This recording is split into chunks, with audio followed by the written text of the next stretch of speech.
Ճիշտ ասած, առաջին տպավորությունս շատ վատ է, այ ծնողները, կանայք, անհայտ կորածների, զոհված ազատամարտիկների լռության րոպե են կազմակերպել կառավարության շենքի դիմաց, որին սատարում է համահայկական ճակատ շարժումը, համահայկական ճակատ կուսակցությունը եւ տպավորությունս շատ վատ է, կառավարության շենքի դիմաց կանգնած են ոստիկանները, ավելի շատ քան ծնողներն են, ես չեմ հասկանում, սա մերօրյա ոստիկանների կառավարության իշխանության կողմից հարգանքի տուրքն է, գլուխ խոնարհելն է, ուղված անհայտ կորածների, զոհված ազատամարտիկների ծնողներին, կանանց, սա մերօրյա չափանիշն է էթիկայի նորմերի, սա է մեր մակարդակը, սա է մեր հայության ունեցածը, մեր արժեքները, ուր ենք մենք, ուր ենք կորել, ուր են մեր արժեքները, ուր են մեր էթիկայի նորմերը, սա ինչ է, սա վախենում են ինչ է, ծնողները կանայք պիտի գրոհեն, կառավարության շենքի վրա, ում են պահպանում, ում է ուղված սա, ես ուղղակի շշմել եմ տեսնելով այս տեսարանը, ճիշտ ասած նման դիմավորումից արդեն ակնկալիքից սպասել չի կարելի, ոնց կարող ենք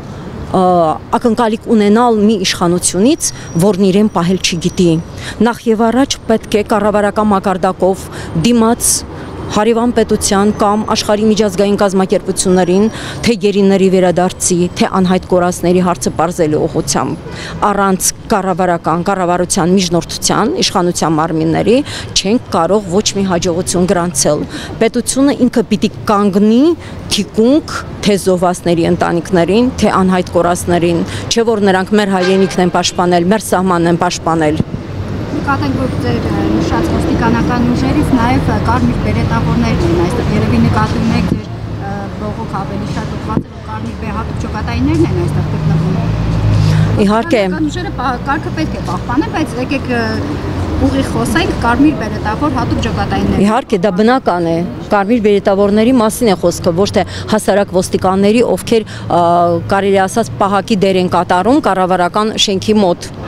Տեսեք, ներողություն, դուք ասացիք, որ համահայկական ճակատ կուսակցությունը աջակցում է, այդ կուսակցության ղեկավար Արշակ Կարապետյանն է, ով եղել է պաշտպանության նախարար, օրինակ ինքը կոնկրետ ինչ-որ քայլեր ձեռնարկում է, որ հիմա գտնվում է Մոսկվայում, իր կապերով որոշակի տեղեկություններ ճշտում է, այդ թվում եւ անհետ կորածների, գերեվազվածների հետ կապված։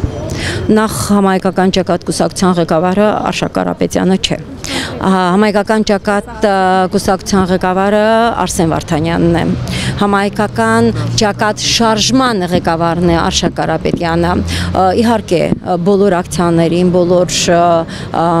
կազմակերպած ցույցերին, նստացույցերին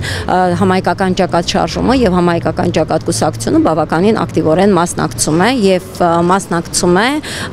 գերիներին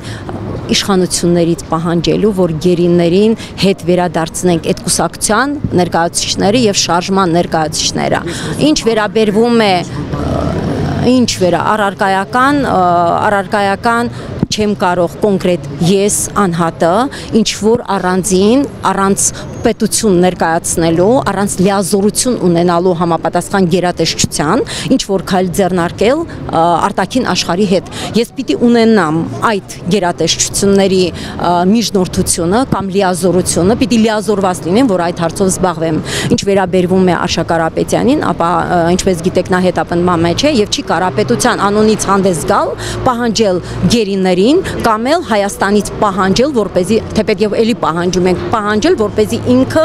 բանակցություններ վարի եւ մեր գերիներին վերադարձնի։ Մի գլուխ խոսում ենք խաղաղության պայմանագիր ստորագրելու մասին, բայց չենք դնում մեր գերիների վերադարձը։ Չէ որ նրանք էլ են հայ, անկախ նրանից, ինչ պաշտոն են զբաղեցրել, ինչ դիրքում են եղել հասարակ զինվորականից սկսած մինչև վերնախավ, ովքեր գերի են, բնական է թշնամու թուրքի ձեռքում են, հետևաբար առաջինը նախ եւ առաջ պիտի պարտադրվի, պահանջվի վերադարձ, հետո սկսվի խաղաղության թեմայի շուրջ քննարկումներ, ոչ մի կետ չի կարա ստորագրվի, ինքն էլ այդ խաղաղության պայմանագիրը դա էլ է փուչիկ, ոչ մի խաղաղության պայմանագիր չի ստորագրվի, եթե մեր իշխանությունները այս ձևի են սրանք են։